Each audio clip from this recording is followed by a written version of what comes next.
اعوذ باللہ من الشیطان الرجیم بسم اللہ الرحمن الرحیم الحمد للہ رب العالمین الصلاۃ والسلام علی اشرف الانبیاء والمرسلین شفیع المذنبین الذی بعثہ رحمۃ للعالمین سیدنا و مولانا و مولا الثقلین محبوب رب المشرقین والمغربین جد الحسن والحسین ابی القاسم محمد اللهم صل على محمد وآل محمد وعلی اہل بیتہ الطیبین الطاہرین المعصومین المظلومین الذین اذهب اللہ عنہم الرجس وطہرہم تطہیرا اللهم صل على محمد وآل محمد ولعنۃ اللہ علی اعدائہم اجمعین من یومنا ھذا الی قیام یوم الدین اما بعد قال اللہ تعالی وتبارک فی کتابہ الکریم وہو اصدق القائلین وقولہ الحق بسم اللہ الرحمن الرحیم انما انت منذر ولکل قوم ہاد صلوات بھیجیں محمد اللهم صل على محمد وآل محمد وعجل فرجه۔ ارشاد رب العزت ہو رہا ہے کہ اے میرے نبی، آپ اس قوم کو ڈرانے والے ہیں اور ہر قوم کے لیے ایک ہادی کا ہونا ضروری ہے، اور جب ہر قوم کے لیے ایک ہادی کا ہونا ضروری ہے تو اس قوم کے اوپر واجب اور ضروری ہے کہ اس ہادی کی معرفت حاصل کرے، اس لیے کہ جب تک ہادی کی معرفت نہیں ہوگی تو ہم سے خطا بھی ہو سکتی ہے، ہم سے غلطی بھی ہو سکتی ہے، اور ہم اس کا احترام اس طرح نہیں کر سکتے جس طرح اس کا احترام خدا کروانا چاہتا ہے۔ اس لیے کہ اگر آپ کسی ایک عہدیدار سے ملنے کے لیے جا رہے ہوں اور آپ کو یہ معلوم نہ ہو کہ جس سے ملنے کے لیے جا رہے ہیں اس کے پاس عہدہ کیا ہے، اس کی حیثیت کیا ہے، وہ کن صفات کا مالک ہے، ایک چھوٹا موٹا آدمی نہیں ہے، تو آپ احترام اسی وقت تو اس کی شایع نشان کریں گے جب آپ کو اس کے بارے میں معلوم ہو۔ لیکن اگر ایک بہت بڑا مثلا فرض کیجئے وزیر اعظم ہے اور وہ اپنے جو پولیس ہے اسے ساتھ نہیں لے کے آیا ہے اور وہ ایسے ہی آ گیا اور آپ اسے نہیں پہچانتے، تو نہ آپ اس کے لیے کھڑے ہوں گے، نہ آپ اس سے مصافحہ کریں گے، نہ آپ اس سے بات چیت کرنے کی کوشش کریں گے، اس لیے کہ جہاں اور آتے ہیں وہاں وہ بھی آیا۔ لیکن اگر آپ کو پتہ چل گیا نہیں یہ وزیر اعظم ہے حکومت کے، تو پھر بڑے احترام سے اٹھیں گے بھی، مصافحہ بھی کریں گے، اس کے ساتھ فوٹو بھی کھنچوائیں گے، اس سے بات چیت بھی کریں گے۔ ہر آدمی چاہے گا سب سے پہلے میں مصافحہ ملاؤں، ہر آدمی یہ چاہے گا کہ میری تصویر کسی طرح ان کے ساتھ آ جائے۔ تو یہ اس وقت ہوا جب آپ نے یہ جان لیا کہ یہ آدمی ہے کیا۔ توجہ چاہتا ہوں، تو آدمی اسی وقت کسی کا احترام کر سکتا ہے جب یہ جانتا ہو کہ اس کی عظمت کیا ہے، اس کا اقتدار کیا ہے، اس کے پاس عہدہ کیا ہے۔ لیکن اگر معلوم ہی نہ ہو کہ یہ کون ہیں تو پھر ہو سکتا ہے کہ غلطی ہو جائے اور ہم وہ احترام نہ کر پائیں جس احترام کا اللہ نے مطالبہ کیا ہے۔ اب اسی وجہ سے کہا گیا من ماتا ولم یعرف امام زمانہ ماتا میتۃ جاہلیہ، جو اپنے زمانے کے امام کو نہ پہچانے اور مر جائے تو وہ جاہلیت کی موت مرتا ہے، گمراہی کی موت مرتا ہے۔ اچھا، اس قانون سے آپ متفق ہیں یا نہیں کہ اگر آپ کسی فرض کیجئے اب تو میں ممبر پہ بیٹھا ہوں، امامہ لگائے ہوئے ہوں، لیکن فرض کرو میں نے یہاں عشرہ نہیں پڑھا اور میں ایسے ہی جبے میں یہاں آ گیا اور مجلس میں آ کے بیٹھ گیا، تو اب جس طرح اور آئے اسی طرح میں بھی آیا۔ آپ اپنے گھر چلے گئے، میں اپنے گھر چلا گیا، نہ میرے سے کسی نے مسافہ ملایا، نہ میرے سے کسی نے بات کی۔ یہ کیوں ہوا؟ یہ اس لیے ہوا کہ یہ انسان جتنے بھی ہیں وہ آپ کو عام آدمی سمجھ رہے ہیں، مولانا نہیں سمجھ رہے ہیں۔ تو غلطی ہوئی یا نہیں ہوئی؟ تو اسی طرح اگر امام کو آپ نہ پہچانے تو غلطی کا امکان ہے یا نہیں ہے؟ غلطی کا امکان ہے۔ تو معرفت کو اسی لیے واجب رکھا گیا تاکہ آپ اس کا احترام اس طرح کر سکیں جس طرح خدا احترام اس کا کرانا چاہتا ہے، اور اسی لیے کہا معرفت واجب ہے۔ اسے پہچانو وہ کون ہے، اسے جاننے کی کوشش کرو وہ کون ہے، اس کے رتبے کو سمجھو۔ اسی لیے جہاں زیارت حسین کے فضائل بیان کیے گئے میرے آقا کے، وہاں پہ یہی کہا گیا وہ زیارت کامیاب ہے کہ جو آپ کے حق کو پہچان کے ہو۔ یہ لفظ بڑا عجیب و غریب ہے۔ جہاں یہ موجود ہے ظاہر کا یہ ثواب ہے، زیارت کا یہ ثواب ہے، ظاہر کے سارے گناہ معاف ہو جاتے ہیں، وہیں پہ ایسا نہیں ہے کہ جیسے ہی آپ کربلا گئے اور آپ کے گناہ معاف ہو گئے، نہیں، آپ یہ جانتے ہوں کہ جس امام کی بارگاہ میں آئے ہیں اس کی اطاعت ہم پر واجب ہے، وہ ہمارا امام ہے، اسی کی مرضی سے ہمیں اٹھنا ہے، اسی کی مرضی سے ہمیں بیٹھنا ہے، اسی کی مرضی سے ہر کام کرنا ہے، اسی کی رضا کے لیے ماتم کرنا ہے، اسی کی رضا کے لیے مجلس کرنا ہے، اسی کی رضا کے لیے آنسو بہانا ہے۔ یہ اسی وقت آپ کو اجر ملے گا جب آپ کے پاس علم ہو اور معرفت ہو۔ اچھا، معرفت کا ہونا میں نے اسی وجہ سے اس اشرے کا موضوع رکھا، معرفت امام زمانہ۔ میں نے یہ نہیں بتایا اس اشرے میں آپ نے غور کیا ہوگا کہ آپ کو کیسے رہنا ہے، آپ کو کیسے تیار ہونا ہے، آپ کو انتظار کیسے کرنا ہے، نہیں، یہ میں نے نہیں بتایا۔ یہ انشاءاللہ جب یہ عشرہ ختم ہو جائے گا اور پھر کبھی دوسرا عشرہ ہوگا تو جہاں پہ یہ عشرہ ختم ہوگا وہیں سے پھر دوسرے عشرے کا بھی آغاز ہو جائے گا۔ انشاءاللہ میں بھی ڈائری میں لکھ کے رکھوں گا کہ کہاں تک میں نے پہنچا دیا، بات سمجھ رہے ہیں، تاکہ ایک موضوع امام زمانہ کا مستقل آپ حضرات کی خدمت میں چلتا رہے، اور ایک عشرہ امام زمانہ پہ ہر سال ہونا ہی چاہیے تاکہ جوانوں کو معرفت حاصل ہو۔ میں ایک مثال دیے دیتا ہوں بس آپ حضرات کو، اور اس مثال کو سمجھیے، اور اصل موضوع میں نے شروع کر دیا ہے، اب جتنے آنے تھے وہ آ گئے۔ اصل موضوع سن لیجئے کیا ہے، وہ یہ ہے کہ معرفت کیوں ضروری ہے امام علیہ السلام کی۔ میں نے کہا اگر معرفت نہیں ہے تو غلطی اور خطا کا امکان ہے ہر آدمی سے، اور ہر آدمی اس کا وہ احترام نہیں کر پائے گا جو احترام شریعت میں مطلوب ہے۔ مثلا مالک اشتر گورنر ہیں علی ابن ابی طالب کے،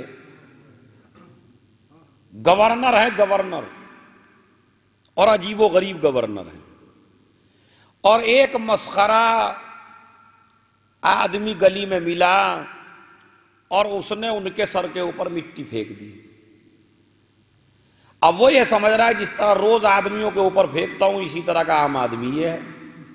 بعض ہوتے ہیں نا ایسے کہ جن کو چڑانے میں مزہ آتا ہے لوگوں کو، کہ بھئی ایسی بات کہو جس سے یہ چڑ جائے، تو اس کی عادت تھی اسی طرح کسی نہ کسی کو چڑاتا تھا۔ اب جو وہ تھوڑی سی دور گیا تو کہنے لگے پتہ ہے یہ کون تھے؟ کہا یہ کون تھے؟ کہا یہ علی ابن ابی طالب کے گورنر مالک اشتر تھے۔ اب جیسے ہی سنا گورنر تو حالت خراب ہو جاتی ہے، حالت ٹائٹ ہو جاتی ہے آدمی کی۔ اسی طرح اگر کسی آدمی کو یہاں یہ چھیڑ دیجئے آپ مجلس میں اور آپ کو پتہ نہ ہو اس کا عہدہ کیا ہے، بعد میں پتہ چلا کہ یہ تو جج ہیں یہاں کے، تو کانپ جائے گا آدمی؟ نہیں کانپے گا۔ اسی طرح وہ کانپنے لگا، ہر آدمی تو اسی سے معافی مانگ کے چلتا تھا بھائی مٹی نہ ڈالنا، لیکن اب یہ تلاش میں ہے کہاں ڈھونڈوں مالک اشتر کو، کہاں ڈھونڈوں جو معافی مانگ لوں مالک اشتر سے کہ بھائی مجھ سے غلطی ہو گئی۔ کہتے ہیں وہ پیچھے پیچھے چلا، اور پیچھے پیچھے چلنے کے بعد اس نے کیا دیکھا کہ مسجد میں مالک اشتر نماز پڑھ رہے ہیں، نماز کے بعد دعا کر رہے ہیں، اور دعا میں کہہ رہے ہیں پالنے والے اس آدمی نے جو میرے سر پہ مٹی ڈالی ہے وہ میرے عہدے سے اور میری معرفت سے جاہل ہے، لہٰذا میں نے معاف کیا، تو بھی معاف کر دے۔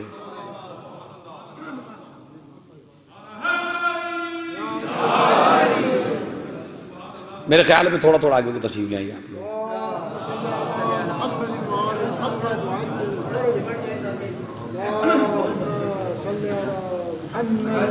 ایک اور صلوات پڑھیے بآواز بلند۔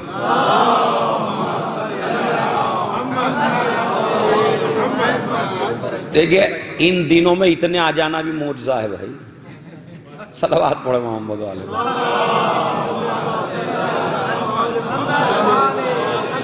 ان دنوں کا مطلب نہیں، اگر تھوڑا سا 1 گھنٹہ اور لیٹ ہوتا تو ہر آدمی اپنی ڈیوٹی سے آ سکتا ہے، بہرحال سخت وقت ہے تو، لیکن ان میں آنا بھی معجزہ ہے۔ اور اس وقت جب سلسلہ ازا ختم ہو گیا، لیکن ہماری عادت ہے، ہمارا کردار ہے، ہمارا اخلاق ہے، اہل بیت کی خوشی میں خوشی اور ان کے غم میں ہم غم مناتے ہیں۔ تو مالک اشتر کی معرفت نہیں تھی اسے، اس نے جا کے دیکھا مسجد میں ایک آدمی دعا کر رہا ہے، مالک اشتر ہیں، پروردگار میں نے معاف کیا، تو بھی معاف کر دے۔ تو اس نے کہا حضور، جب مسجد سے نکلے کہا حضور مجھے نہیں پتا تھا کہ آپ گورنر ہیں، میں معافی چاہتا ہوں آپ سے۔ تو مالک اشتر نے کہا کہ میں مسجد میں مجھے نماز نہیں پڑھنی تھی، میں آیا اسی لیے ہوں تاکہ تیری غلطی کو اللہ سے معاف کروا دوں۔ اب سمجھیے اگر ہم میں سے یا آپ میں سے کوئی ہوتا تو اسی وقت پھانسی پہ لٹکا دیتا، لیکن یہ عام آدمی کا گورنر نہیں ہے، یہ علی کا گورنر ہے، تاکہ دنیا کو سمجھا دے جب غلام ایسے ہیں تو آقا کیسا ہوگا۔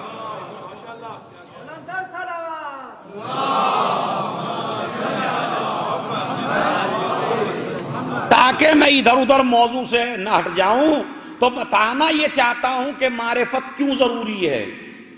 معرفت اس لیے ضروری ہے کہ اگر آپ نہیں پہچانتے عہدے کو تو آپ سے غلطی بھی ہو سکتی ہے، خطا بھی ہو سکتی ہے۔ اسی لیے اس زمانے کے امام کو اس دور کے انسانوں کے اوپر واجب اور ضروری ہے کہ اس کی معرفت حاصل کریں تاکہ اس کے احترام میں کوئی کمی نہ ہو سکے، اور اس کی عدم احترامی اس کے لیے نقصان دہ نہیں ہے۔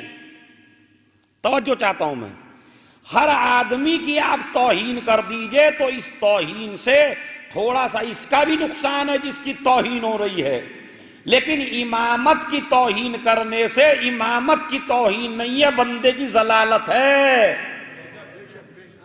لہٰذا تمہارے اوپر جس طرح نماز واجب ہے، روزہ واجب ہے، بلکہ میں مجمع کو سمجھانے کے لیے یہ کہتا ہوں کہ نماز تو اتنی شدت سے واجب ہو یا نہ ہو، لیکن معرفت امام بہت زیادہ شدت سے واجب ہے۔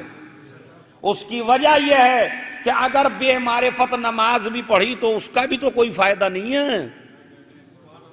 اگر آپ مسجدوں میں لگے رہے، نمازوں میں لگے رہے، سجدوں میں لگے رہے اور ان کی معرفت آپ نے حاصل نہیں کی اس دور میں، تو پھر وہ نماز بھی آپ کے لیے کوئی فائدہ نہیں، نہ کوئی آپ کو فائدہ پہنچا سکتی ہے۔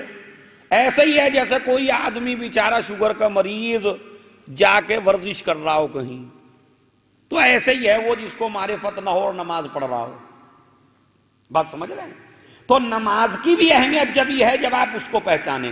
وہ اس کو پہچاننے کا سب سے عظیم طریقہ یہ ہے کہ اس کو یہ پہچانیے وہ کس نسل سے ہے، اس کے باپ کون ہیں، اس کے دادا کون ہیں، اس کا خاندان کیا ہے، اس کی والدہ گرامی کون ہیں۔ میں نے آپ کو بتایا تھا کہ پورے مجمع کو یہی بات معلوم ہے کہ اس کی والدہ کا نام نرجس ہے، لیکن عزیزو حقیقت میں ماں کا نام ہے ملیکہ بنت، پھر بھول گئے آپ، صلوات بھیجئے محمد اور آل محمد۔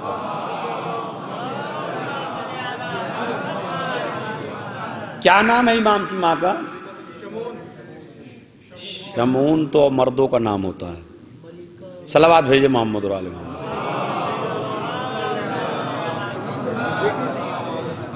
ملیکہ، امام کی ماں کا نام ہے ملیکہ، ملیکہ بنت یشوع ابن قیصر روم، قیصر روم کی پوتی ہیں، اور جناب شمعون جو وصی ہیں جناب عیسیٰ کے، ان کی نواسی ہیں۔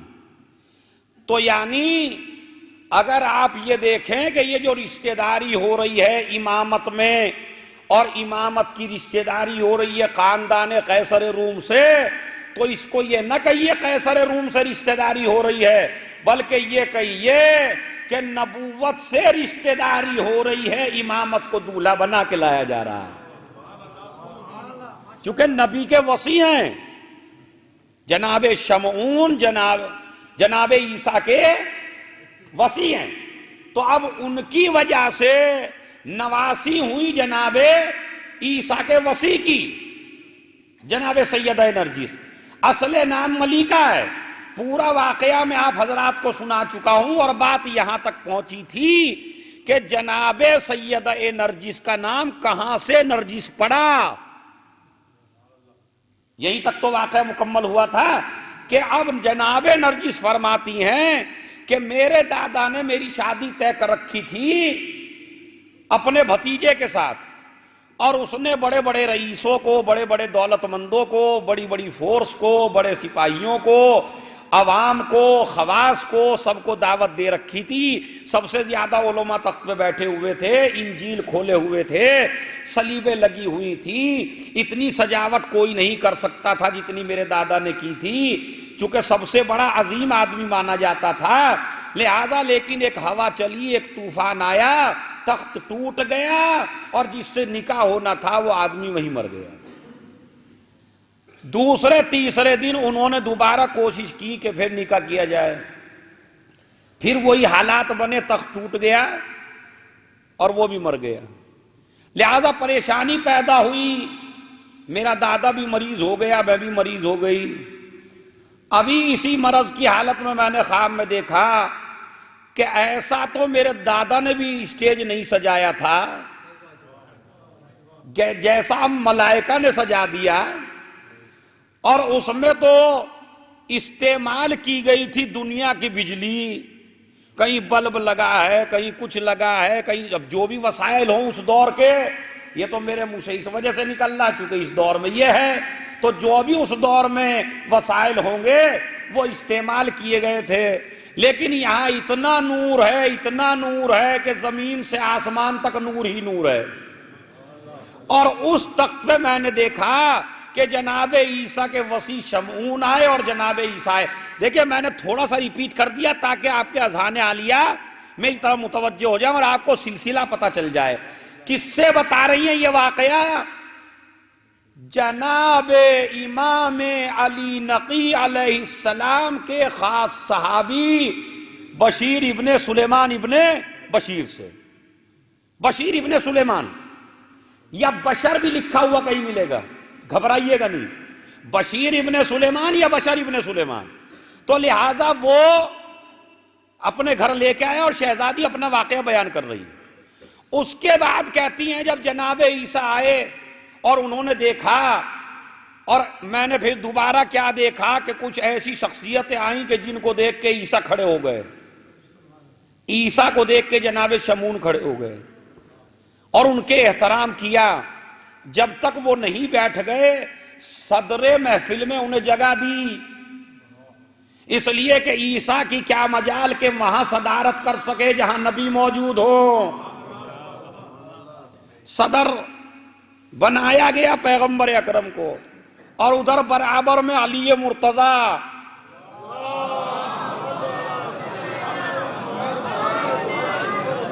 اور ادھر حسن مجتبی، اور ادھر حسین شہید کربلا، اور سارے کے سارے لائن سے بیٹھے ہوئے ہیں، اور 11واں ہادی بھی ہے۔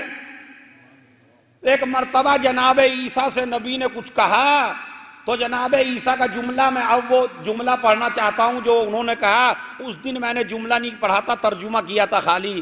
فصل رحمک برحم آل محمد، اگر دنیا اور آخرت میں بلندی چاہتے ہو تو اپنی بیٹی دے کے ان سے رشتہ داری قائم کر لو تو تمہیں ہمیشہ ہمیشہ کے لیے بلندیاں نصیب ہو جائیں گی۔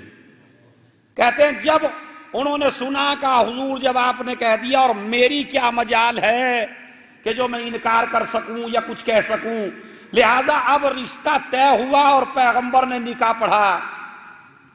پیغمبر نے میرا نکاح پڑھا، اور ادھر سے جناب عیسیٰ ہیں، ادھر سے نبی ہیں، اور وکیل ہیں سارے معصوم.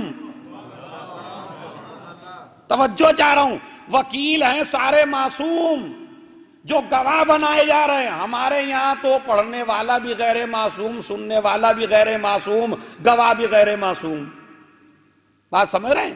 لیکن انہوں نے خواب میں دیکھا سارے کے سارے معصوم ہیں جو گواہی دے رہے ہیں. انہوں نے گواہی دی، میرا نکاح ہو گیا، میری آنکھ کھل گئی، میں پریشان ہوئی خواب دیکھ کے اس کی تعبیر کیا ہے.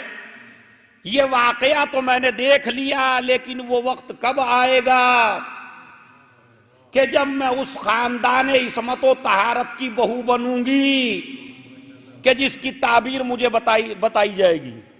لہٰذا وہ اسی انتظار میں رہی. طبیعت خراب ہوئی جناب نرجس کی. جب طبیعت خراب ہوئی تو ایک رات گھبراہٹ میں انہوں نے دیکھا کہ جناب زہرا سلام اللہ علیہا آئی ہیں.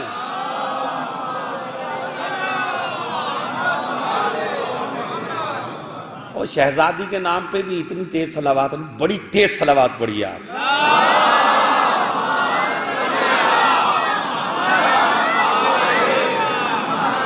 ابھی تو میں آپ کے لیے نیا قصیدہ کہہ کے لایا ہوں آج ہی. یہ جو شارجہ کا سمندر ہے، یہ مسجد زہرا کے پاس، اس کے پاس ٹہل ٹہل کے کہا ہے. بالکل نیا قصیدہ ہے آپ حضرات کے لیے. ورنہ میں اپنے شعر زبانی پڑھتا ہوں، لیکن وجہ یہ ہے کہ آج ہی کہا ہے تو اس لیے احتیاطاً لکھ کے بھی لے آیا ہوں. اب سنیے یہاں پہ تو اس قصیدے کے نام پہ صلوات پڑھ دیجئے پھر ایک اور.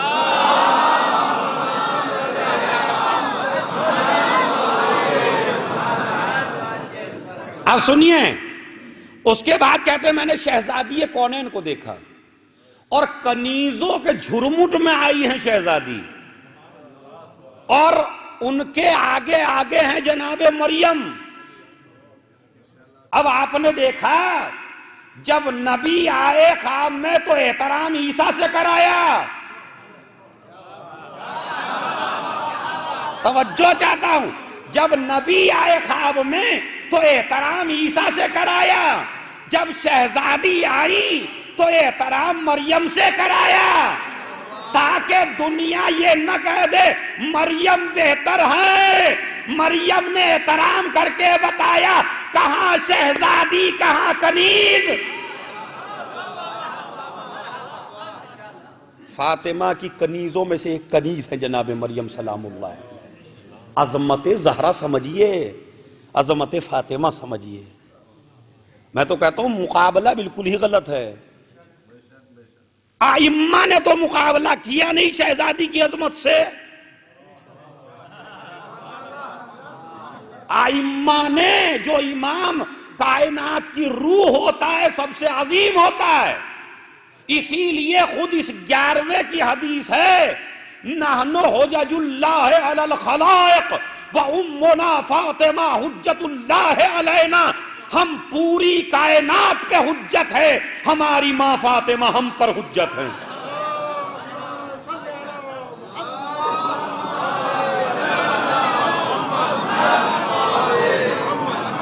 عظمت سیدہ کوئی کیا سمجھ سکتا ہے بھائی؟ عظمت زہرا کوئی کیا سمجھ سکتا ہے؟ یہ تو میں خالی ہم تھوڑا بہت معجزہ سمجھیے جو ذکر بھی کر لیتے ہیں، چونکہ انہی کی طرف سے کچھ عنایات ہوتی ہیں، ورنہ ایسے ناقص آدمی اور اتنی بلند بیوی کا تذکرہ یہ معجزہ سمجھا کریں آپ کہ آپ سن بھی لیتے ہیں. بات سمجھ رہے ہیں؟ یہ ایسی عظیم ہے جو اماموں کے اوپر حجت ہے. اماموں پر بھائی، دنیا پہ نہیں. حجت کا مطلب سمجھتے ہیں کیا ہے؟ جس طرح کائنات کے اوپر امام کی اتباع واجب ہے، اسی طرح ہر امام کے اوپر فاطمہ کی اتباع واجب ہے. سمجھ رہے ہیں؟ اسی لیے تو کہا گیا کہ تیری رضا رضائے خدا ہے، جس سے تو راضی ہو جائے اس سے خدا راضی ہو جاتا ہے. اسے کم بات سمجھ رہے ہیں؟ لہذا میں نے دیکھا مریم آگے آگے ہیں، جناب زہرا پیچھے پیچھے، ایسے جیسے کائنات کا کوئی شہنشاہ یا بادشاہ آ رہا ہو، اور بیٹھی آ کے میرے قریب. سر پہ ہاتھ رکھا، سمجھ رہے؟ آئیں، مریم نے تعارف کرایا کہ جانتی ہو یہ کون ہے؟ کہا کون ہے؟ کہا یہ کائنات کی شہزادی ہیں، یہ اس 11ویں کی ماں ہیں، یہ نبی کی بیٹی ہیں، یہ علی کی زوجہ ہیں۔ اور جو احترام کرانا شروع کیا، اور اس کے بعد اب کہتے ہیں میں نے کہا کہ شہزادی میں نے یہ خواب دیکھا تھا، میں پریشان تھی، لیکن جس شخصیت سے میرا نکاح پڑھا گیا وہ شخصیت کی ابھی تک مجھے زیارت نہیں کرائی گئی، تو چونکہ مذہب تشیع میں، یہ اسلام میں، شریعت میں یہ بات موجود ہے کہ اہل کتاب سے نکاح جائز ہے۔ بات سمجھ رہے ہیں؟ یہ مسئلہ بھی سمجھیے تاکہ کوئی اعتراض نہ کر سکے۔ لہذا شہزادی نے فرمایا کہ تم دل سے تو واقعاً مسلمان ہو، لیکن کچھ تھوڑا سا زبان ہلانے کی بھی ضرورت ہے۔ بات سمجھ رہے ہیں کہ ظاہراً حقیقت میں تو آپ ہیں، پاک و پاکیزہ ہیں، اور سب سے بڑی دلیل آپ کے پاکیزہ ہونے کی یہ ہے کہ میرے بیٹوں کا رشتہ کبھی غلط خاندانوں میں نہیں جاتا۔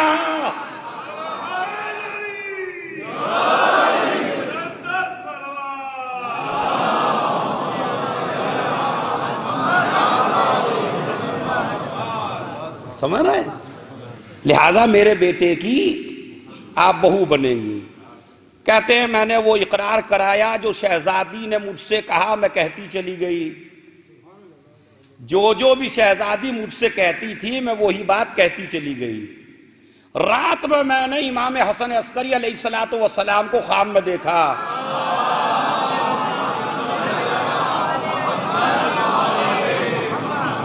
اب بعض لوگ، اب امام ہر روز رات میں خواب میں آتے ہیں جناب سیدہ نرجس کے، اور ان کی ہدایت کرتے ہیں، انہیں بتاتے ہیں۔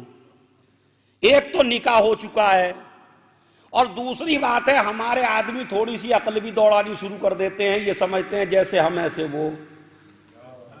اچھا امام ملتے تھے؟ مولا ہمارے یہاں تو دستور یہ ہے کہ اگر نکاح ہو جائے کسی لڑکے لڑکی کا تو ہم لڑکے کو اس گلی سے بھی نہیں گزرنے دیتے۔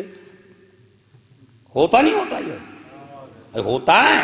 اچھا کمال کی بات دیکھیں، اس اصول کے اوپر بھی قربان ہو جاؤں میں، جب تک کوئی نسبت نہیں تھی تو کسی نے نہیں روکا، نہ ادھر گھر والوں نے روکا نہ ادھر گھر والوں نے روکا۔ یعنی جب بالکل اجنبی تھے ایک دوسرے سے، لڑکا لڑکی، تو ادھر کے ماں باپ نے بھی نہیں روکا، ادھر کے ماں باپ نے بھی نہیں روکا۔ اب جب شریعت نے ان کے لیے جائز قرار دے دیا ملنا، تو اب ادھر کے بھی روک رہے ہیں اور ادھر کے بھی روک رہے ہیں۔ اور اگر بیچارہ گلی سے بھی گزر جائے تو ارے وہ محلے والے چین نہیں دیتے بھائی، ارے دیکھیے اس کا نکاح ہو رہا ہے یہاں، یہ اس گلی سے گزر رہا تھا۔ تو کمال دیکھیے ہمیں عادت ہو گئی ہے شریعت کے خلاف چلنے کی۔ جب شریعت کہتی تھی ملنا جائز ناجائز ہے تو ہم ملاتے تھے، جب شریعت نے کہا اب جائز ہے ملنا تو دنیا نے کہا کہ ناجائز ہے۔ الٹے چل رہے ہیں یا نہیں چل رہے ہیں؟ بھائی جب نکاح ہو گیا تو اب جائز ہے، اب دنیاوی رسمیں رہ گئیں، جائز اور ناجائز رسمیں نہیں بناتی، شریعت بناتی ہے۔ اس مسئلے کو جتنا غور کیجئے، ہٹائیے ان باتوں کو اپنے یہاں سے، نہ جانے کہاں کہاں سے شیطنت بڑھ گئی ہے ہمارے دین کے اندر، سمجھ رہے ہیں؟ اور جب بات آ گئی تو دیکھیں ہمیں کہاں کہاں عادت ہے شریعت کے خلاف چلنے کی۔ مثلا شریعت یہ کہتی ہے عورت کے اوپر ہر اس مرد سے پردہ واجب ہے جس سے اس کی شادی ہو سکتی ہے۔ یہ ایک قانون ہے، اس قانون کو یاد کر لیجئے۔ قانون کیا ہے کہ جس مرد سے عورت کی شادی ہو سکتی ہے، ممکن ہو شادی ہونا، تو اس کو اس سے پردہ کرنا چاہیے۔ مثلا عورت کی شادی نہیں ہو سکتی لڑکے کے باپ سے، حرام ہے، شادی ممکن نہیں ہے۔ اگر میرے بیٹے سے کسی لڑکی کی شادی ہو جائے تو وہ میرے لیے حرام ہے. تو سسر محترم کے لیے حرام ہو جاتی ہے اپنی بہو, اس سے پردہ واجب نہیں ہے, کر لے تو الگ مسئلہ ہے. یعنی سر پہ احترام کی وجہ سے جس طرح اپنے باپ کے سامنے رہتے ہیں سر ڈھکے ہوئے, اس طرح رہ لیں, الگ مسئلہ ہے, مگر شرعی اعتبار سے واجب نہیں ہے. دیور سے نکاح ہو سکتا ہے, ہو سکتا ہے یا نہیں ہو سکتا؟ مثلا بڑا بھائی مر گیا, چھوٹے بھائی سے ہوتا ہے یا نہیں ہوتا؟ یا بڑے بھائی کی نہیں ہوئی, بڑے بھائی سے ہو جائے گا مرنے کے بعد, ہو سکتا ہے. مگر دیور سے پردہ ہم نہیں کرتے, یہ تو چھوٹے ہیں. سسر محترم عمر میں بہت بڑے ہیں, ان سے پردہ ہے, دیور سے پردہ نہیں ہے. تو ہم الٹے چلے یا نہیں چلے؟ جن سے پردہ واجب نہیں تھا ان سے پردہ کر کے بیٹھ گئے, اور جن سے پردہ واجب تھا ان کے سامنے سر کھول کے بیٹھ گئے. یہی تو وجہ ہے جب امام آئیں گے اور یہ قانون بیان کریں گے پردے کے ایسے ایسے, تو لوگ بعض تو یہی کہیں گے, چاہنے والے جو انتظار کر رہے ہیں, مولا آپ نہ آتے تو بڑا اچھا تھا, کم سے کم نظام تو چل رہا تھا. اجی مولا آپ نہیں سمجھتے کیا کیا مجبوریاں ہیں, آپ کیا سمجھے؟ جس طرح آپ مولوی کو خاموش کر دیتے ہیں نا کبھی کبھی, اجی مولوی صاحب آپ پرانے زمانے کے ہیں, یہ ترقی کا زمانہ ہے. تو بھائی آپ مجھے تو چپ کر سکتے ہو, لیکن فرزند زہرا کو چپ نہیں کر سکتے ہو. جس طرح آپ کر دیتے ہیں مولانا صاحب اتنی سختی اتنی سختی. اسی وجہ سے جب امام آئیں گے تو لوگ کہیں گے یا تو یہ امام نہیں ہے, یہ کہاں سے دین لے کے آئے, یہ تو بالکل نیا دین ہے. اس کا مطلب ہے حالت یہ ہو جائے گی, اتنا بگڑ جائیں گے حالات کہ آدمی غلط دین پر عمل کر کے اسے دین سمجھے گا, اور جب فرزند فاطمہ صحیح دین پیش کرے گا تو یہ کہے گا یہ دین ہی نہیں ہے. اب میں ایک مثال دیتا ہوں مستقل. مثلا امام آ گئے, ایک مومن نے جس طرح مولانا صاحب کو لے کے جاتا ہے کہ مولانا صاحب ہمارے گھر پہ آپ قدم رکھ دیجئے, بڑا شرف ہے, اسی طرح امام سے کہیں گے بعض لوگ, کہا مولا آپ میرے گھر اگر تشریف لائے. اب مولا گئے, جا کے کہا بھائی میں تو اس جگہ نہیں بیٹھ سکتا ہوں. کیوں؟ کہا اس لیے کہ اس میں تو تم نے, یہ تمہارا گھر ہی نہیں ہے, تو تمہارا آدھا تمہارے بھائی کا تھا جو تم نے غصب کر رکھا ہے, اور فرزند زہرا غصبی جگہ پہ نہیں بیٹھ سکتا ہے نہیں. یا کوئی غذا لے کے آئے, کہا مولا کھا لیجئے, بھائی میں نہیں کھا سکتا ہوں.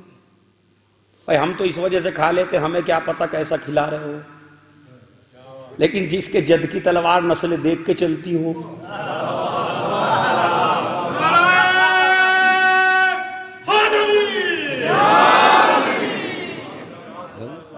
جس کے جد کی تلوار نسلیں دیکھ کے چلتی ہوں, وہ تو جانتا ہے نا کتنا حلال ہے کتنا حرام ہے, کہاں سے آیا ہے کیسے آیا ہے کس طرح آیا ہے, تو وہ آپ کی محبت میں تو نہیں کھائے گا نا. اب یہ مومن کہے گا اوہ بڑی غلطی کر دی نے گھر پہ ہی بلا کے, اس سے تو اچھا ہی نہ بلاتے ہی نہیں, یہ تو مردے اکھاڑ رہے ہیں. بات سمجھ رہے؟ ہم یہ سمجھتے ہیں جب وہ انتقام لے گا تو بڑی داد دیتے ہیں, ارے انتقام لے گا, تو ہمارے ذہن میں ہوتا ہے جو ہوتا ہے وہ انتقام لے گا. تو انتقام ایسا نہیں ہے, انتقام ہر ظالم سے لے گا. نہیں میرے جملے پہ غور کیا آپ نے, امام زمانہ جب آئیں گے تو انتقام ہر ظالم سے لیں گے. یہ ایسا نہیں ہے جیسا ذاکروں نے آپ کو سمجھا دیا ایک اصول. اب تو مثالیں دی جانے لگی سمجھانے کے لیے. دیکھیے کیسی مثال دی جاتی ہے. کہا ہم بارڈر پہ گئے, بارڈر پہ ایک اپنی طرف کا آدمی تھا, سب کی تو اس نے تلاشی لی, ہمیں کہا ایسے ہی چلے جاؤ, تمہارے سامان کی تلاش ہوتا یا نہیں ہوتا, بھائی تمہاری تلاشی نہیں ہوگی. تو اب پتہ کیا نکتہ مارتے ہیں یہاں ممبروں سے, کہا جب ایک بیچارہ کسی گاؤں کا رہنے والا اپنے کو ایسے راستے پہ بچا کے لے جا سکتا ہے, تو جہاں صراط مستقیم پر 14 کھڑے ہوں, اور مجمع جذباتی ہو جاتا ہے اور داد دے بیٹھتا ہے, یہ نہیں پتا کتنی غلط بات کہہ دی. پہلی تو بات یہ ہے کہ یہ بتائیے اس نے جو یہ کیا غلط کیا یا نہیں کیا؟ بھائی اگر تلاشی لینا ہے تو سب کی لینا ہے، اپنا اور پرایا نہیں دیکھنا ہے۔ تو آپ سب سے یہ امید کر سکتے ہیں مگر علی سے یہ امید نہیں کر سکتے جو زیادہ اپنے بھائی کو نہ دے۔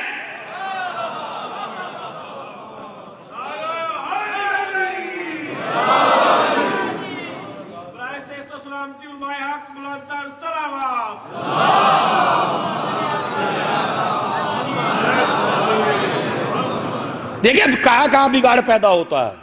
میں آپ کو سمجھا رہا ہوں، بات کو سمجھیے اور بات کو پہچانیے۔ ہمارا امام ایسا نہیں ہے، نہیں، یہ الگ مسئلہ ہے کہ ہمارے گناہوں کو وہ اپنی شفاعت کے حق سے معاف کرا دے، لیکن یہ نہیں ہو سکتا کہ آپ چاہنے والے ہیں تو آپ کو غلطیوں پہ وہ کچھ نہ کہے۔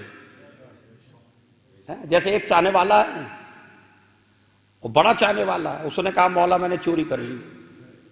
اچھا کیا ہوگا؟ سزا ملے گی۔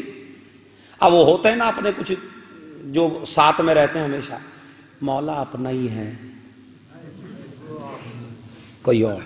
اب دیکھیں جو امامت کو بھی مشورہ دینے لگے تو وہ چاہنے والا ہے۔ بھائی آپ کسے مشورہ دے رہے ہیں؟ کہا مولا اپنا ہی، اپنا تو چلتا ہے، اتنا تو چلتا ہے۔ میرے مولا نے کہا سب کے یہاں چلتا ہے مگر علی کے یہاں نہیں چلتا ہے۔ کہا نہیں، ہاتھ کاٹو، جو سزا سب کی ہے وہ اس کی۔ سزا دی گئی، ہاتھ کاٹ دیے گئے۔ ہاتھ کاٹے گئے تو بیچارہ وہ چلا اور جا رہا ہے، میرا مولا، میرا آقا، میرا سید و سردار، بڑا پاکیزہ، آیہ تطہیر کا مالک، آیہ مباہلہ کا مالک، قرآن کا مفسر، اور فلاں کا قاتل اور فلاں کا، اور یہ کہتے کہتے جا رہا ہے۔ ایک نے پوچھا بھائی تیرے ہاتھوں سے خون کیوں ٹپک رہا ہے؟ کہا علی نے ہاتھ کاٹے۔ کہا قصیدہ کیوں پڑھ رہا ہے؟ عزیزو ہم اور آپ وہ ہیں کہ جب علی نے کوئی سزا نہیں دی جب قصیدے پڑھ رہے ہیں، وہاں علی نے سزا دی ہے، قصیدے پڑھ رہا ہے۔ اب ہر آدمی کا اپنا نظریہ ہوتا ہے۔ اس نے کہا کہ بھلا آج قصیدہ نہ پڑھوں تو کب پڑھوں گا؟ کہا ایسے مقام پہ تو لوگ دوسرے کی برائیاں کرتے ہیں۔ کہا نہیں، علی کی برائی میں نہیں کر سکتا، اس لیے کہ علی نے مجھے پاک کر دیا۔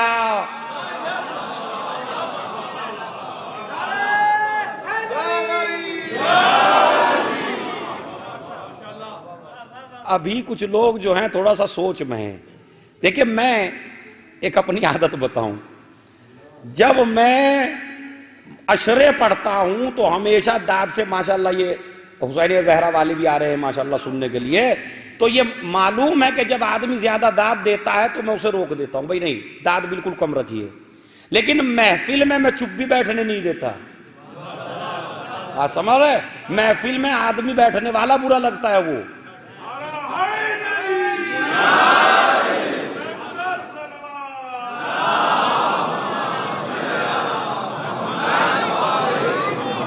ویسے بھی آج تھوڑا سا وقت میرا کم ہو گیا ہے، لیکن انشاءاللہ جب میں قصیدے سناؤں گا آپ کو تو پھر انشاءاللہ کوئی، اب یہ تو چپی ہو کے سنیے، چونکہ بہتر ہے کہ خاموش ہو کے سنیے، چونکہ بات سمجھ جائیے۔ شعروں میں آپ کو چپ نہیں بیٹھنے دوں گا میں، وہ آپ کیا نہیں بیٹھیں گے، وہ شعر ہی ایسے ہیں انشاءاللہ، سمجھ رہے؟ تو آپ سنیے آپ کہ امام علیہ السلام نے مجھے پاک کر دیا۔ اچھا پاک کر دیا، قصیدے پڑھا۔ اب اس نے جا کے ادھر کہہ دی وہ بات، کہا مولا جس کے ہاتھ کاٹے تھے وہ تو قصیدے پڑھتا جا رہا ہے آپ کے۔ بات سمجھ رہے؟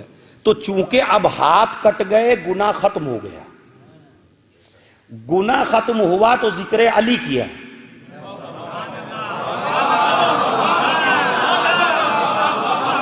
ذکر علی کائنات کی سب سے بڑی عبادت ہے۔ تو اب گناہ سارے ختم ہو چکے ہیں، نیکیاں بڑھ گئی ہیں۔ ایک مرتبہ امام حسن سے فرمایا اپنے چچا کو بلا کے لاؤ، تو لائے گئے۔ تذکرہ پھر کر رہا ہے، کہا مولا کیوں بلایا؟ کہا ہاتھ بڑھاؤ آگے۔ ہاتھ بڑھا دیے، مولا نے ہاتھ رکھ دیا، ہاتھ بالکل ٹھیک ہو گئے۔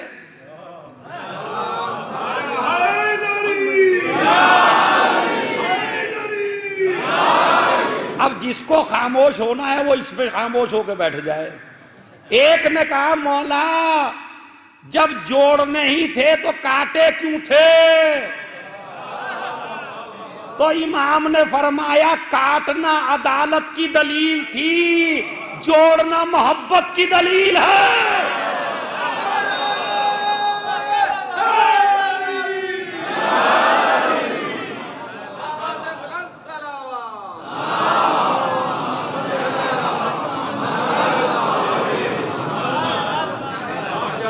وہ کہنے کا مقصد میرے یہ ہے کہ آپ یہ نہ سمجھیے کہ جب امام زمانہ آئیں گے اور آپ کی غلطیوں کو دیکھیں گے اور چاہنے والے سمجھیں گے بھائی اب تو اپنا ہی ہے، جو چاہے جو کچھ کرو۔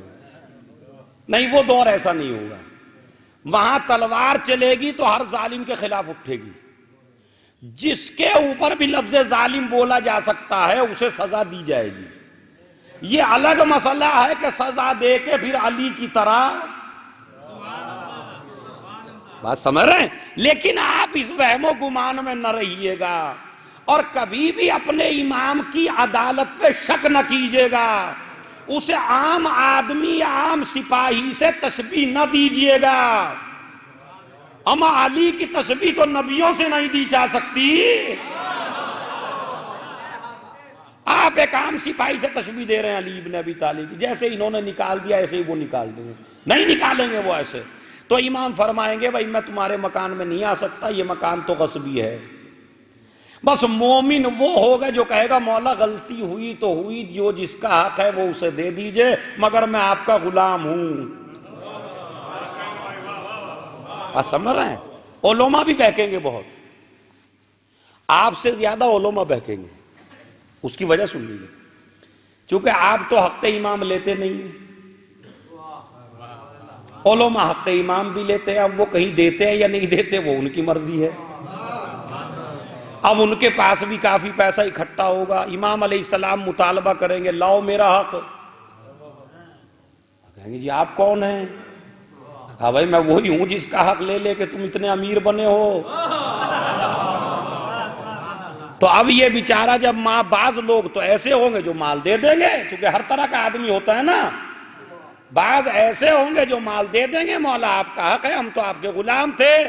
بعض یہ کہیں گے مال رکھنے کی وجہ سے پتہ ہے کہ امام ہے، لیکن چونکہ مال زیادہ جا رہا ہے تو کہیں گے آپ امام ہی نہیں ہیں۔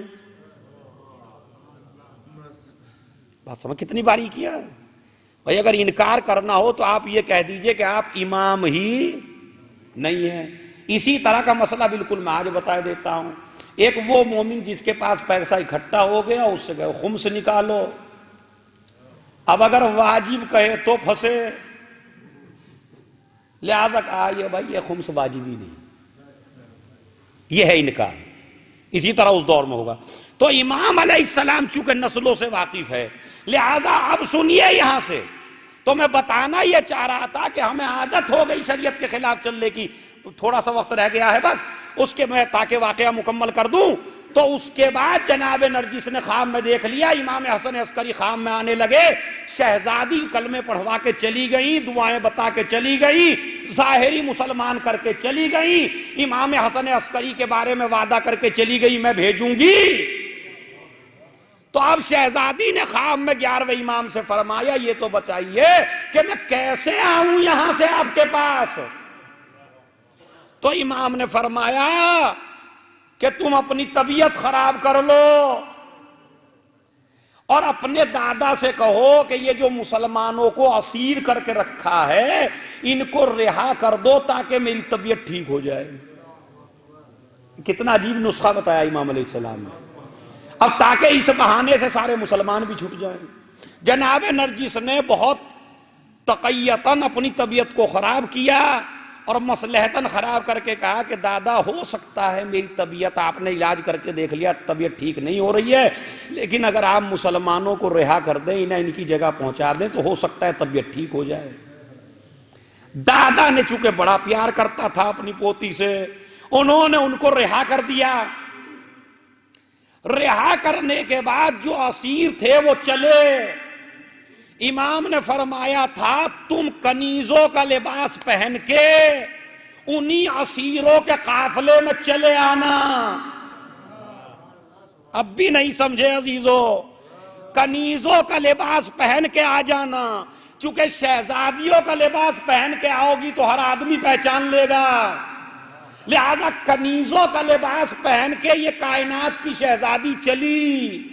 جو لے جا رہا تھا قافلہ سالار عمرو ابن نخاس، جس نے بیچا تھا انہیں، اس نے پوچھا آپ کا نام کیا ہے؟ تو اگر ملیکہ بتائے تو پتہ چل جائے.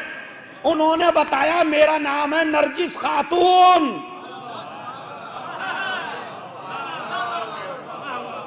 نرجس ہوتا تھا کنیزوں کا نام، لیکن نہ جانے بات کیا ہے، کنیزوں کا نام بھی اگر امام کی ماں سے منسوب ہو جائے تو اتنا بلند ہو جاتا ہے.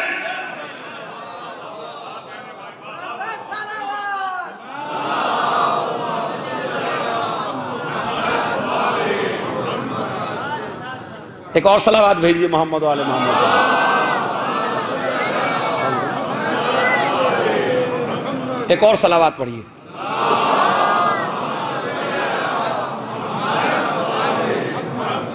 تو اس طرح شہزادی کنیز بن کے چلی.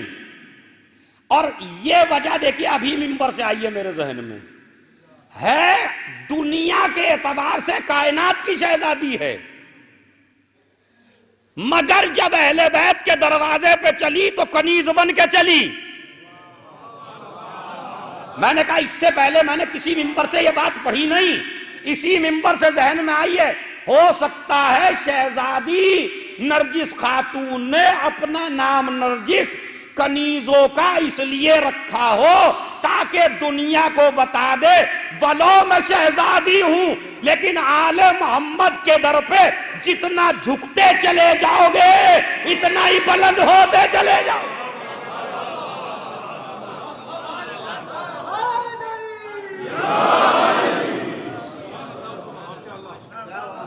لہذا اب آپ کوئی بھولے نہیں ماشاءاللہ جو سننے والے ہیں کہ کہاں سے نرجس پڑا شہزادی کا نام. اصلی نام ملیکہ تھا، مگر یہاں سے جب اہل بیت کے دروازے پہ آئی تو نام پڑ گیا نرجس. اس کے بعد شہزادی قافلے میں چلی اور وہاں سے واقعہ میں آپ کو سنا چکا ہوں. امام نے اپنے اس صحابی کو بھیجا، ایک کنیز آ رہی ہے اسے خریدنے کے لیے جاؤ. اب اس صحابی کے گھر پہ انہوں نے کہا کہ آپ رومی ہیں مگر عربی میں اتنا اچھا کلام کیسے کرتی ہیں؟ کہ میں نے بچپن ہی سے عربی کی تعلیم حاصل کی ہے، میرے دادا نے میرے لیے انتظام کیا تھا، مجھے پڑھایا تھا. اب وقت آ گیا کہ بشیر ابن سلیمان امامت کے گھر میں لے کے چلے. شہزادی پیچھے پیچھے ہے، بشیر ابن سلیمان آگے آگے ہیں. 10ویں امام کے گھر میں شہزادی داخل ہوئیں. جیسے ہی داخل ہوئیں امام نے دیکھا اور دیکھ کے کہا کہ بی بی اتنا بتاؤ کہ تم دنیا کا شرف چاہتی ہو یا آخرت کا شرف چاہتی ہو؟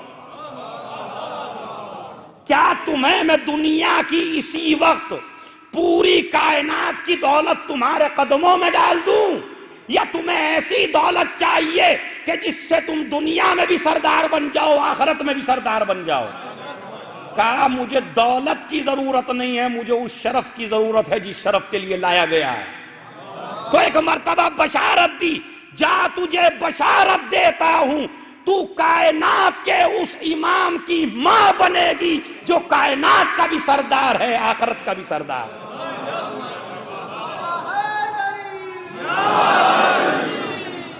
صلوات بھیج دیجئے محمد اور آل محمد پر.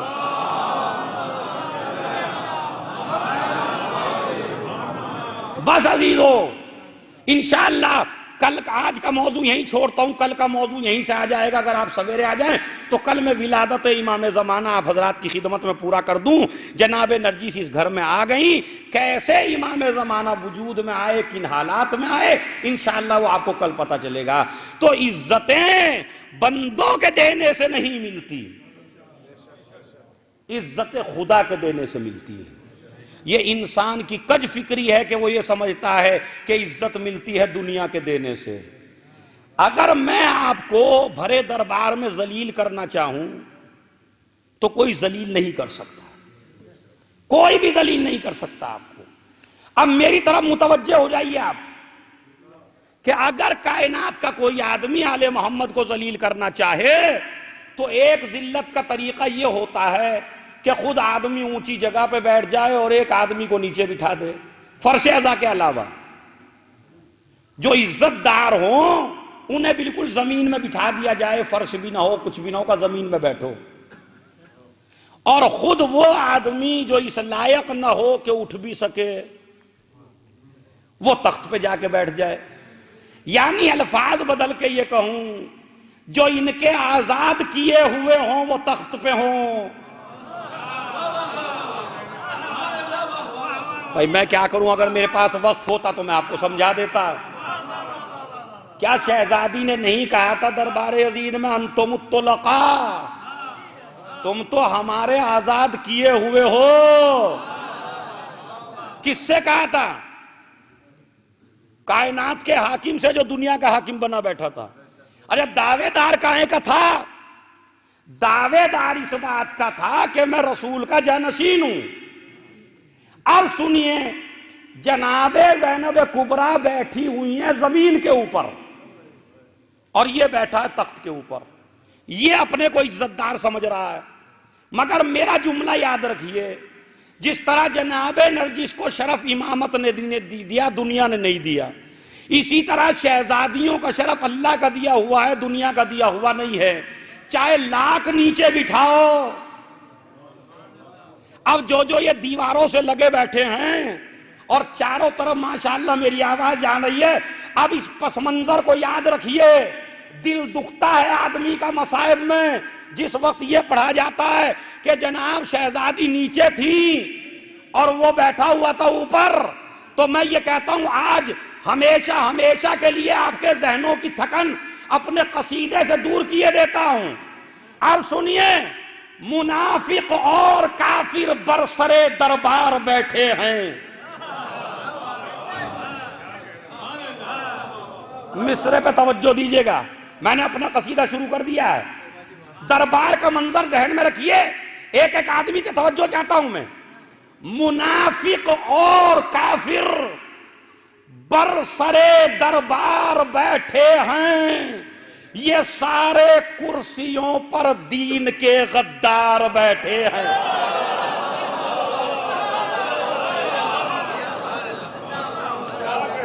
نہیں ابھی نہیں بھائی، میں نے کہا کہ میں خطابت میں کچھ اور ہوں، شاعری میں کچھ اور ہوں۔ منافق اور کافر برسرے دربار بیٹھے ہیں، یہ سارے کرسیوں پر دین کے غدار بیٹھے ہیں، نہ ہو پائے گی رسوائی انہیں نیچے بٹھانے سے، جہاں زینب وہیں پر احمد مختار بیٹھے۔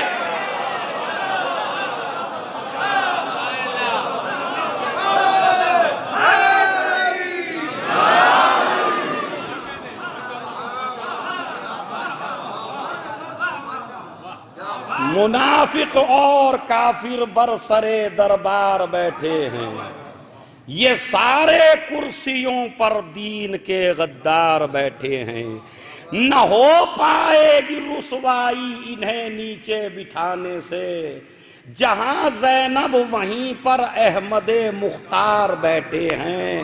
اور اب سنیے، تیرے لشکر میں ہم عباس کو لڑتا ہوا دیکھیں۔ کس سے کہہ رہے ہیں؟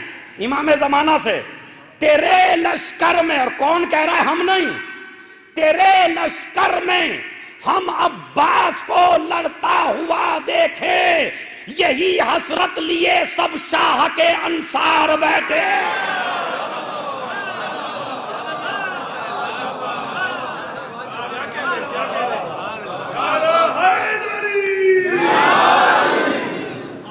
یہی حسرت لیے سب شاہ کے انصار بیٹھے۔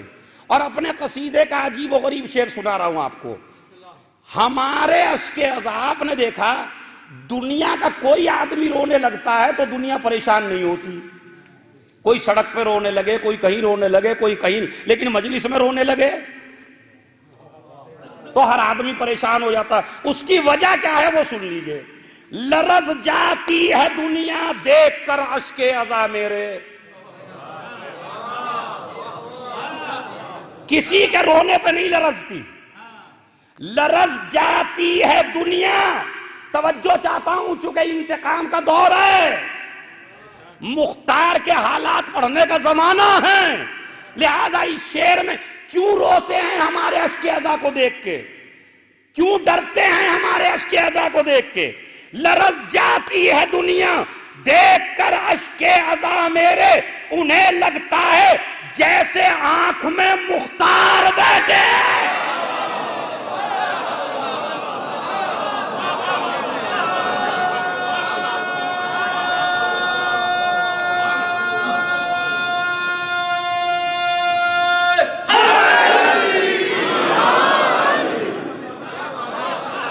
بھائی شعر کا آپ نے حق ادا نہیں کیا ہے.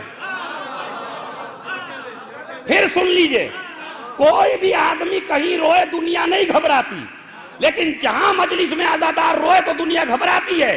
کیوں گھبراتی ہے؟ ہمیں لگتا ہے آنسو ہے, دشمن کو کچھ اور لگتا ہے.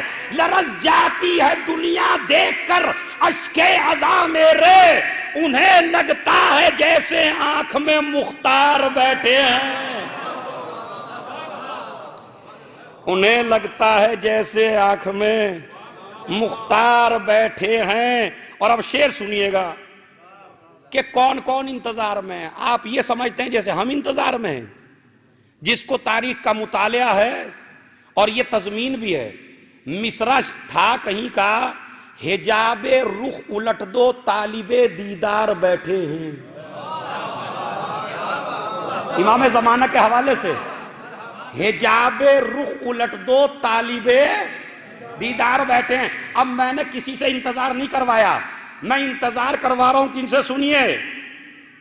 کہا الیاسو خضرو عیسو ادریس نے رو کر.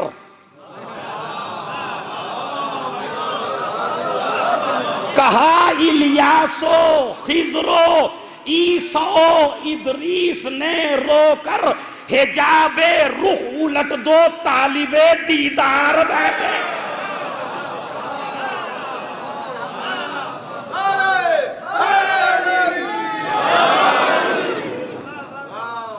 اور اب اپنے شعر کے ساتھ میرا شعر سن لیجئے پہلے. جب آئے ابن زہرا میں اذاں دوں میری حسرت ہے. جب آئے ابن زہرا, میں نہیں ہوں جو میں ہاتھ مار رہا ہوں, جب کون ہے وہ دوسرے مصرے میں پتہ چلے گا, اور انشاءاللہ معراج ہو جائے گی اس شعر پہ آپ کو. جب آئے ابن زہرا میں اذاں دوں میری حسرت ہے, مصلی عرش پر عیسیٰ لیے تیار بیٹھے.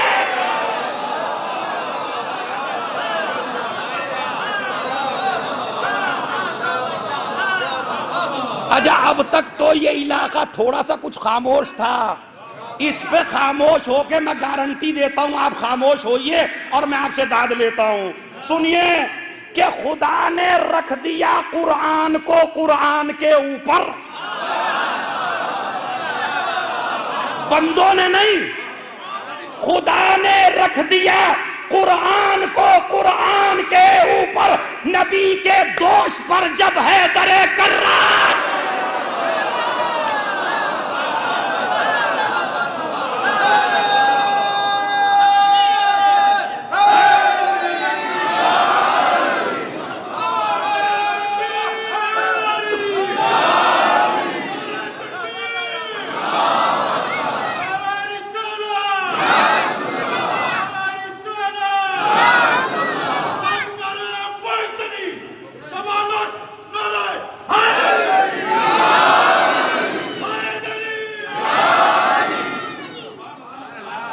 خدا نے رکھ دیا. میں نے کیا کہا آپ کو کہ حسین وہاں مسجد زہرا کے سامنے جو ٹہلنے کی جگہ ہے وہاں کا قصیدہ ہے بھائی. یہ سمندر پہ اس لیے کہا کہ مصلی بھی سمندر پہ ہی بچھے گا.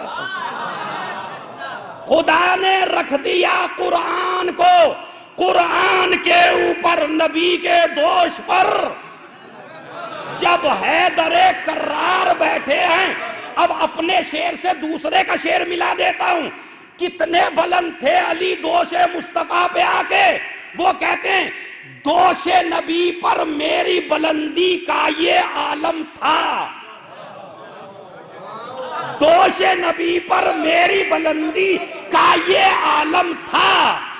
چھو سکتا تھا عرش کا تارا ہاتھ بڑھا کر میں. نہیں، دوسرا شعر سنیے. دوش نبی پر میری بلندی کا یہ عالم تھا. چھو سکتا تھا عرش کا تارا ہاتھ بڑھا کر میں. چھو سکتا تھا عرش کا تارا پھر بھی کیوں چھوتا. اس کو جب بلوا لیتا ہوں اپنے در پر میں.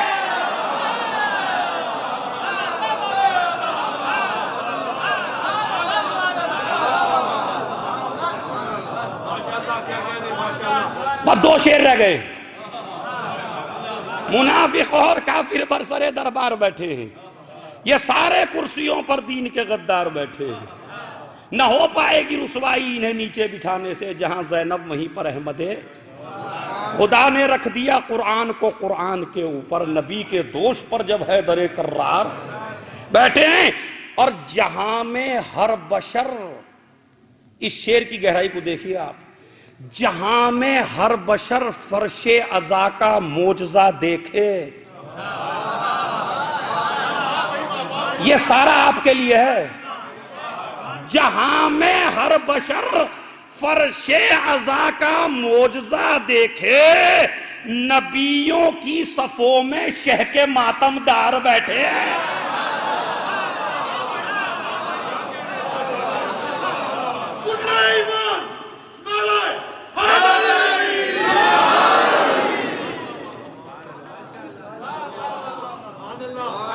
اب دو شعر رہی. شرف مل جائے مجھ کو وارث حیدر کی آمد سے. یہ بھی کوئی اور بول رہا ہے. شرف مل جائے مجھ کو وارث حیدر کی آمد سے، اسی حسرت میں کعبے کے در و دیوار بیٹھے ہیں. اسی حسرت میں کعبے کے در و دیوار بیٹھے ہیں. اور میں نے اپنا نام نہیں لگایا. عزاداروں کی عظمت اہل دنیا کیا بتائیں گے، وہاں بیٹھے جہاں پر احمد مختار بیٹھے. وآخر دعوانا ان الحمدللہ رب العالمین. انشاءاللہ کل کا موضوع جہاں پہ چھوڑا ہے وہیں سے انشاءاللہ موضوع شروع کیا جائے گا. والسلام علیکم ورحمۃ اللہ وبرکاتہ.